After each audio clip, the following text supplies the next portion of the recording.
afternoon, family, friends, and distinguished guests. On behalf of Captain Seth L. Lamb, welcome to the retirement ceremony for Sergeant First Class Joshua P. Gibbs, as we formally bid farewell to him and his family and honor them for their service to our nation. The official party for today is Captain Seth L. Lamb, the presiding officer, Alpha Company Acting First Sergeant Anthony J. Klassen, and Sergeant First Class Joshua P. Gibbs. Please stand for the invocation delivered by the Battalion Chaplain's Assistant, Private First Class Lamonte C. Ogle, and the playing of the National Anthem.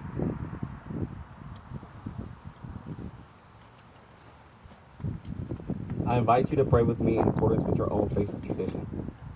Heavenly Father, I humbly invoke your presence on this retirement ceremony, and I pray your blessings on all here, and that you draw them even nearer to you at this time. I now want to pay proper honor and respect to Sergeant First Class Joshua Gibbs in his many years of honorable, dedicated, and sacrificial service to our great nation. I know that many have benefited from his wisdom and experience, and some of that is reflected with those that are here now is a tribute to the testimony of his life and career, and now in turn their lives were impacted. I pray that as he transitions, that you bring peace and solace to his spirit as you lead him on level ground, and may he always be able to fondly recall the memories with those special people here that helped him get to this point. I pray that you allow his transition seamlessly into retirement life, and may you look into all things. I pray your anointing on his path and comfort from those he must depart now, and I'm sure you will undoubtedly remain in touch with him as he travels on this journey of life. I thank you again for his life and his service. Amen.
More than 20 years of his life to the defense of our nation and the continuance of peace around the world. It is very fitting that we pause to recognize and celebrate the dedicated service of this soldier and his family. Ladies and gentlemen, the presiding officer, Captain Seth L. Lamb.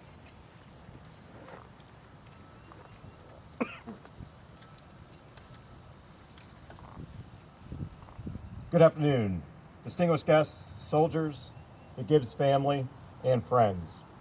It is both an honor and a privilege to stand before you today as we gather to celebrate and honor the remarkable career of Sergeant First Class Joshua Gibbs.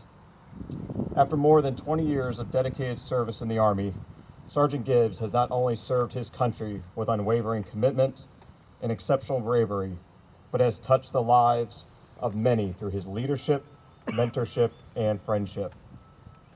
While serving with Sergeant Gibbs, I truly admired his humility, care for everyone around him, and his ability to give it to you straight. He has a strong and resilient can-do attitude, allowing nothing to get in his way. His soldiers describe him as a dependable, hardworking, and people-first leader. Sergeant Gibbs exemplifies what it means to lead by example.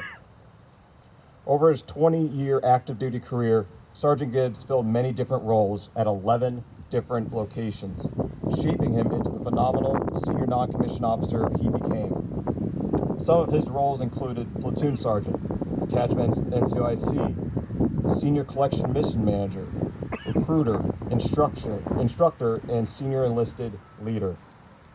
He has served in Hawaii, Buckley, Peterson, Virginia Beach, Pensacola, Huachuca, Afghanistan, the PACON area of responsibility, Fort Knox, Fort Campbell, and Fort Meade twice. I say all this to showcase the sacrifices made by Sergeant Gibbs over his career to move all over the globe to ensure our country's freedoms. He has trained, coached, and mentored the sons and daughters of America to develop our next generation of soldiers. As we reflect on his career, it is important to recognize the sacrifices of his incredible support system that has been with him every step of the way. First, to his wife, Renee, of 19 years. Thank you for being the rock and pillar of strength that has supported him through the many challenges and triumphs of military life. To his son, Shay, and his daughter, Cadence, your resilience and understanding have been crucial in supporting your father's decorated career. Your pride in your father's service is evident to all those who have had the pleasure of serving with him over all these years. Also, Shay, we want to wish you an early congratulations on graduating high school this week. Earlier this week, I asked Sergeant Gibbs what his favorite memory in the Army was, and he said that I got to do this journey with my wife and kids. Renee, Shay, and Cadence, I wanted to extend my highest gratitude to you for taking this journey with him. Thank you. As Sergeant Gibbs transitions from his military career to the next chapter in his life, we are filled with admiration and respect for his decision to continue serving the sons and daughters of America, but in a different capacity. His next mission will take him into the classroom, where he'll become a teacher. This new role is a testament of his enduring commitment to service and his desire to make a positive impact on future generations. With my fiance also being a teacher, I personally know how selfless service brings that calling to give back to the youth of our nation. In the classroom, Sergeant Gibbs will bring the same dedication, discipline, and passion that defined his military career. He will inspire young minds, instill the values of integrity and perseverance, and prepare the next generation to face the challenges of tomorrow with confidence and courage. His experience and wisdom will undoubtedly leave a lasting impression on his students, just as he has had on his fellow soldiers. Sergeant First Class Gibbs, on behalf of everyone here today, thank you for your years of service to our country. Know that you've had an incredible career to look back on and be very proud of. We wish you all the best in your next endeavor, and we know that the same spirit that made you an outstanding non-commissioned officer, father, and husband will make you an exceptional teacher. Congratulations on your retirement, and know the Army community is always your home. Be all you can be, here and everywhere, first to know.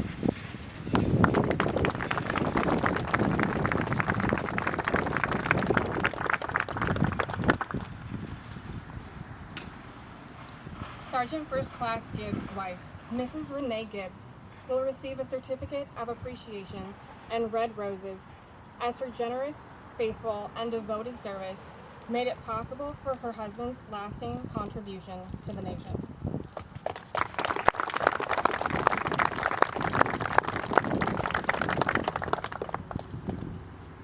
Sergeant First Class Gibbs' children, Shay and Cadence Gibbs, will receive a token of appreciation as they are the reasons their father gave his time to the service of our nation.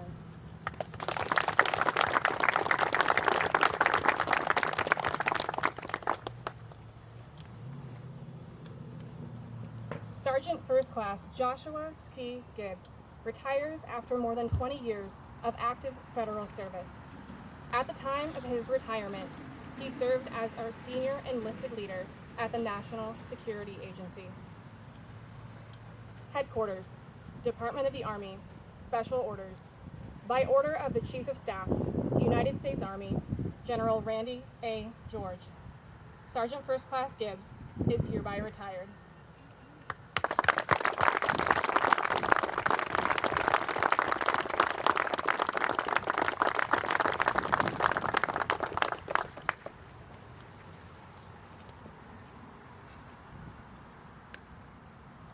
Sergeant First Class Gibbs is presented the Meritorious Service Medal for exceptional active duty service from June 2004 to November 2024.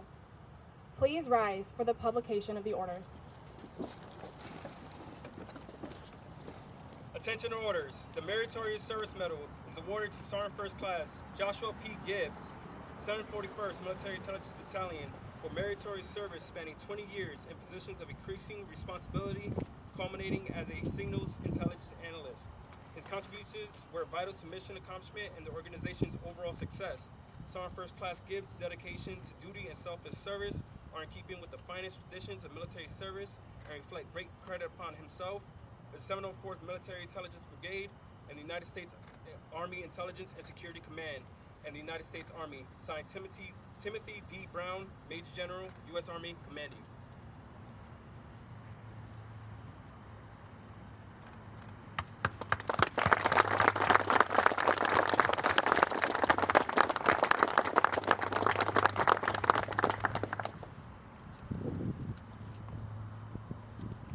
At this time, the United States flag is presented to Sergeant First Class Retired Gibbs.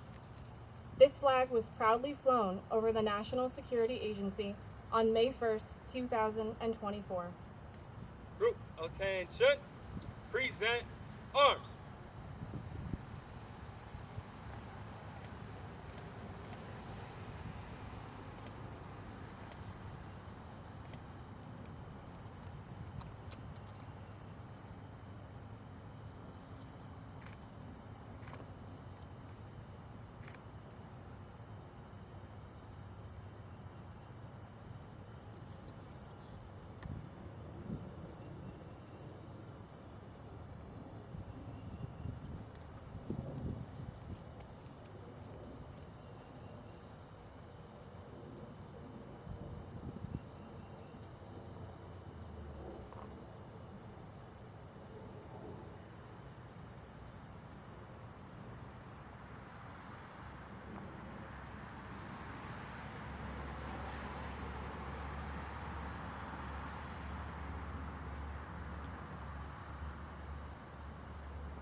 Order, arms.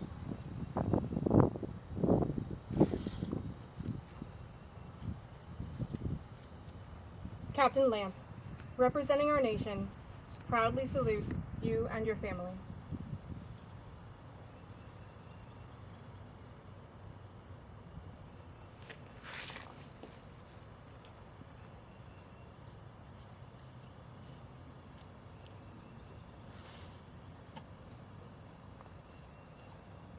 ladies and gentlemen, please give a warm round of applause for our retiring soldier and his family as a special thanks from our grateful nation.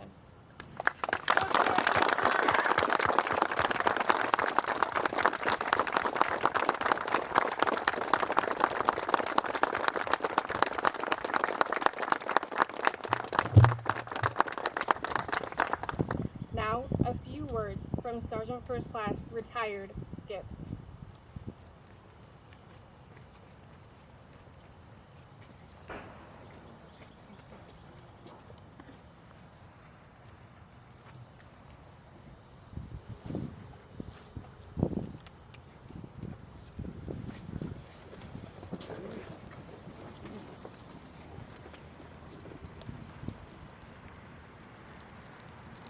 Distinguished guests, Soldier 741st, family, friends, thank you for coming to see me off from an expedited field check.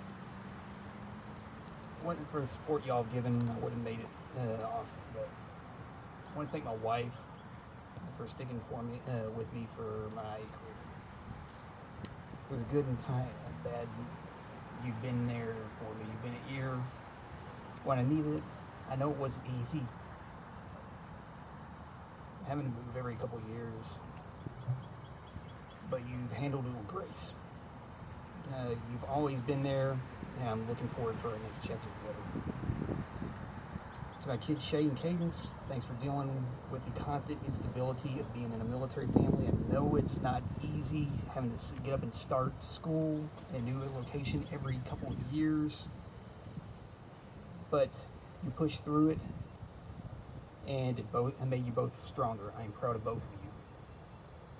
I also want to thank some of my friends and mentors throughout the years. I know many of you could not be here, but it wouldn't be right to give you the appropriate recognition for helping me get to the finish line. I want to thank our first class retired holder. Your continued friendship throughout our time at the NCUA helped me get through the long days on podium.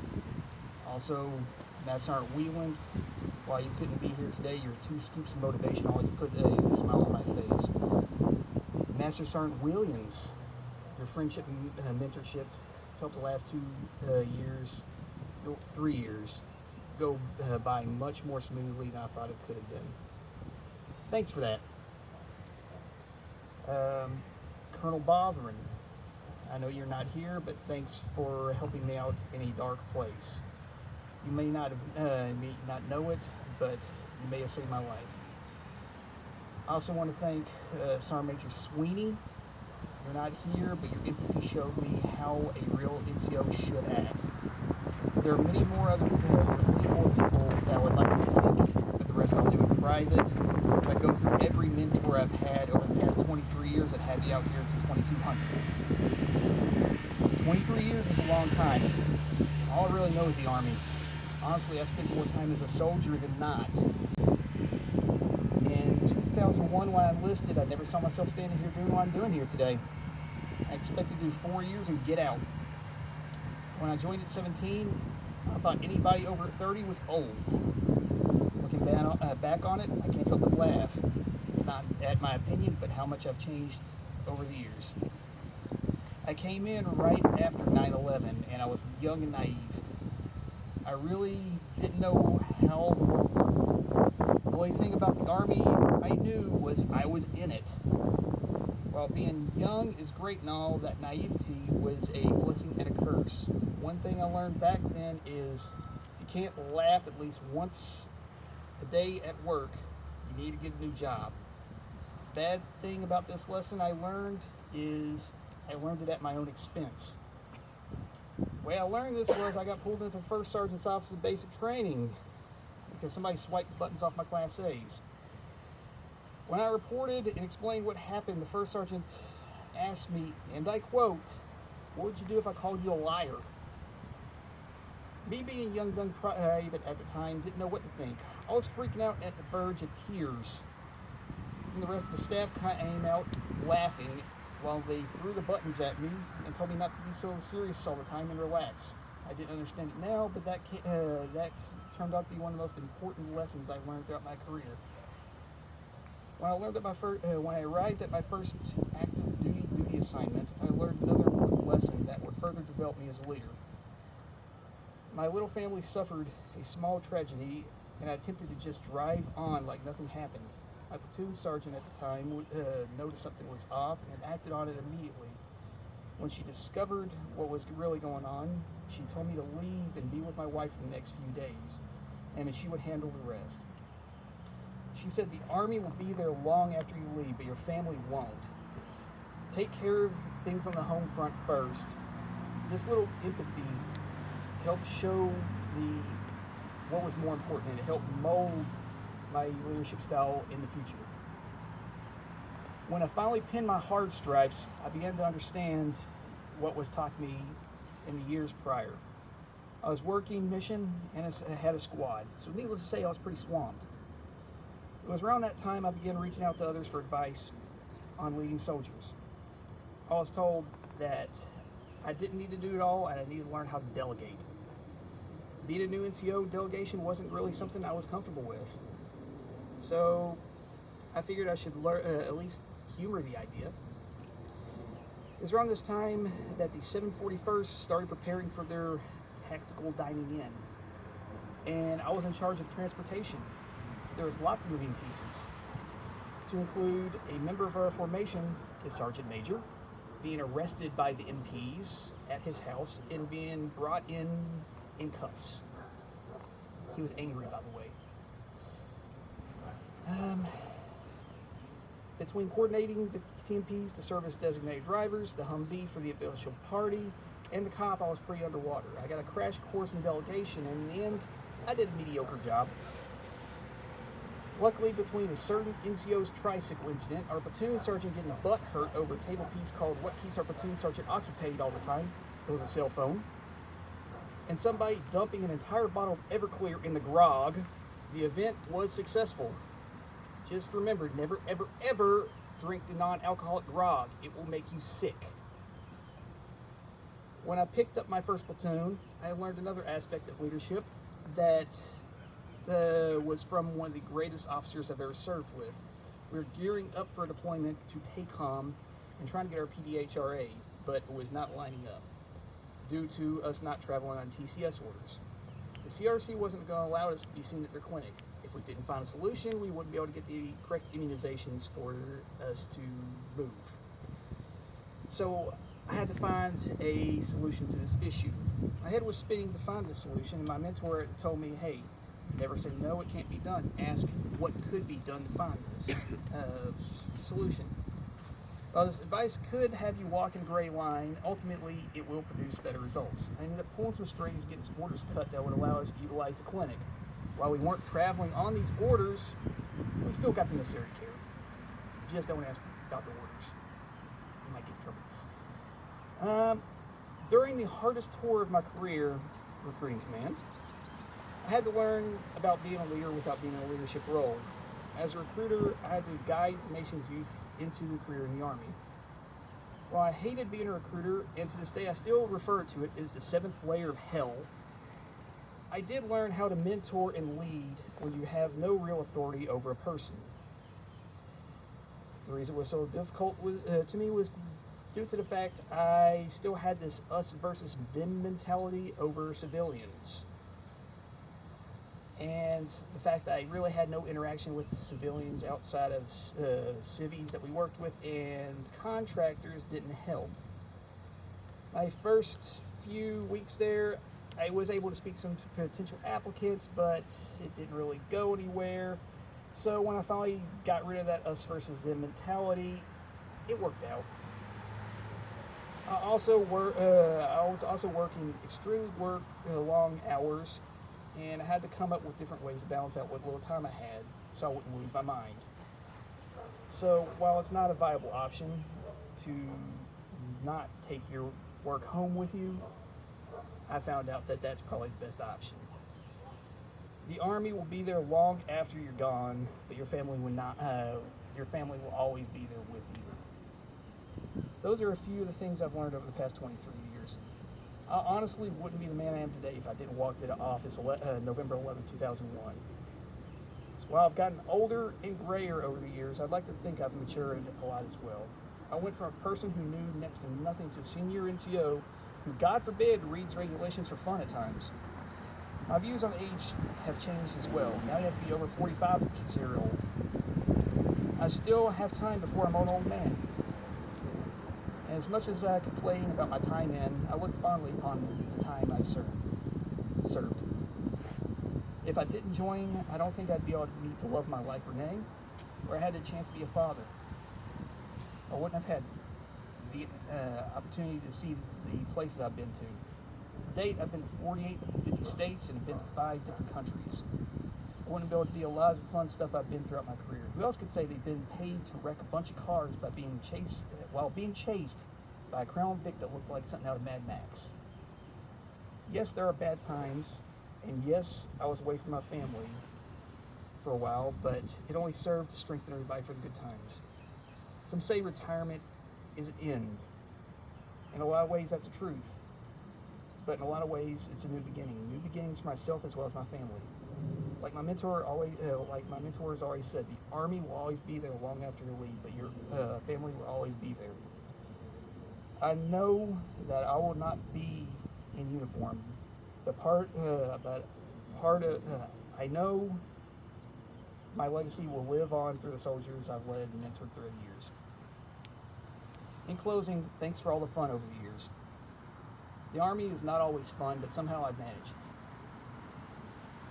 While it was fun, yeah.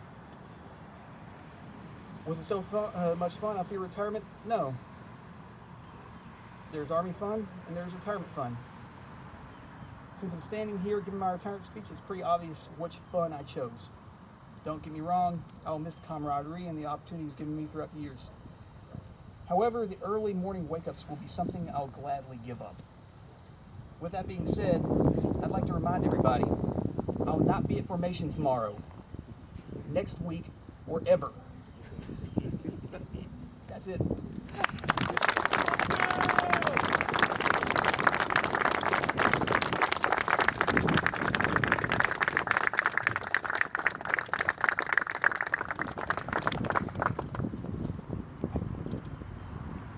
Ladies and gentlemen, please stand and join us in the singing of the Army song.